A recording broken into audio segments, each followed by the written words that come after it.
We are building a world where nobody remembers how they know what they know. This sounds like the premise of a dystopian novel. It is, in fact, a relatively normal Monday. A note-taking app reminds you of the paper you read last April. A summarizer digests it into 4 bullet points. A chatbot recommends you cite it. A search assistant drafts the paragraph for you. All you have to do is nod. The interface even thanks you. This is the point where someone usually pipes up and says, but calculators didn't kill math. Which is true, but they did change which kinds of math we teach, which kinds we value, and which kinds we forget. When a skill becomes automatic, it stops being foundational, and when a skill becomes foundational only in the abstract, it's easy to overlook what's been hollowed out. The current wave of AI productivity tools is reshaping cognition more subtly than calculators, and faster than Google. It's answering our questions before we realize we had them. It's an intellectually lethal optimization of attention, and the result is knowledge without contact, facts without friction, and intelligence as a service. There is a lineage here. The Industrial Revolution outsourced physical labor. The information age outsourced memory. The cognitive age is outsourcing thought. With each wave, a human capacity gets tagged as inefficient and handed off to a machine. At first, this seems obviously good. Steam engines did more work than horses. Computers stored more data than brains. AI tools can write faster than you can think. Why wouldn't you use them? But every outsourcing, every offshoring has a cost, and not just in lost jobs. Offshoring changes the architecture of the economy. Cognitive offshoring is beginning to change the architecture of identity. Hannah Arendt wrote that thoughtlessness is not stupidity, it's the absence of an inner dialogue. It's what allows the bureaucrat to rubber stamp atrocities, and it's also what lets the analyst summarize a report they've never read. Thoughtlessness doesn't mean you know nothing, it means you've stopped wondering. We are replacing the internal monologue with external tooling, and in doing so, we are building a society that rewards decision-making divorced from deliberation. In Homeric Greece, memory was a moral category. To forget a guest's name was a failure of hospitality. To forget a tale was a failure of virtue.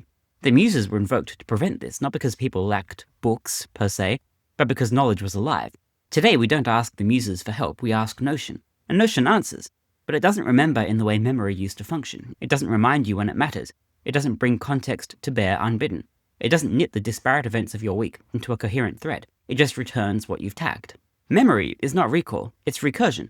It's what allows thoughts to become beliefs, and beliefs to become character. When you offload memory, you sever that recursive loop, and you make knowledge flat. This is not a nostalgic complaint, although nostalgia certainly plays a part. It's a warning. In a world of flattened knowledge, the coherence of personal narrative collapses. You know the data, but not how it fits together. You recall the facts, but not the frame. Ask a modern knowledge worker where they learnt something, and you'll get a shrug or a vague gesture toward somewhere online. It's the natural result of fragmentary knowledge environments. When everything is a summary of a summary, when the interface is a layer cake of API calls and semantic compression, the origin gets obfuscated. Provenance equals a luxury, and you can recite the right answer, but you've lost the ability to reconstruct the reasoning itself. Michael Polanyi called this tacit knowledge, things we know but cannot explain. But what happens when that category gets replaced by a second kind, things we claim to know, but never really did? It looks the same on the outside. In both cases, we sound confident. In both cases, we feel informed, but only one of them survives challenge. This is how civilizational epistemicide begins. It's not censorship or collapse, it's simulated knowing, with information that has no ancestry. There's an old pleasure to thinking through a problem. It isn't fun, exactly, but it is satisfying. It's laborious, repetitive, even annoying, but it brings the mind into rhythm with itself. Our new tools strip out that friction. They save time, but sometimes time is the wrong metric. Why read a 600-page book when you can watch the author summarize it on a podcast? Why write longhand when you can dictate and transcribe? Why bother to hold conflicting thoughts in your head when you can type a prompt and receive an instant synthesis? Because the struggle to reconcile these conflicting thoughts is the point, because the internal effort leaves a residue. It builds cognitive mass. Offload the effort and you get a result without the development. You get a mind that has answers, but no weight. AI tools are not neutral. They reflect incentives, and the dominant incentive is speed. This makes sense in the short term. Faster support tickets, quicker decks, summarized docs. But when speed is everything, thought gets sacrificed on the altar of flow. A world where everyone is more productive but less reflective is not actually a world moving forward. It's a world accelerating in circles. A centrifuge of action without anchoring. There are still things you can't hand off. You can't outsource courage, or taste, or conviction.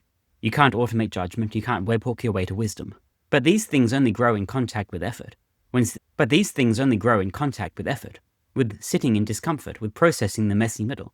If you never hit the wall, you never discover what you're made of. If you always delegate ambiguity, you never learn to resolve it. A generation raised on autocomplete might never feel lost enough to find anything new. There is a case here for deliberate friction. We need a better design philosophy, one that respects cognition, one that treats human thought not as a liability, as a craft, and this means building friction back in, not everywhere, but somewhere. Use the auto-summarizer, sure, but write the closing paragraph yourself. Let the calendar schedule your day, but decide what matters before you look. Ask the chatbot, but argue with yourself afterward.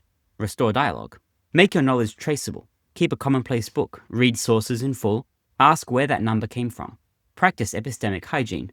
Think of it as the cognitive equivalent of slow food, thoughtful, local, intentional. T.S. Eliot asked, "Where is the life we have lost in living? Where is the wisdom we have lost in knowledge? Where is the knowledge we have lost in information?" The decline of personal thought won't look like ignorance.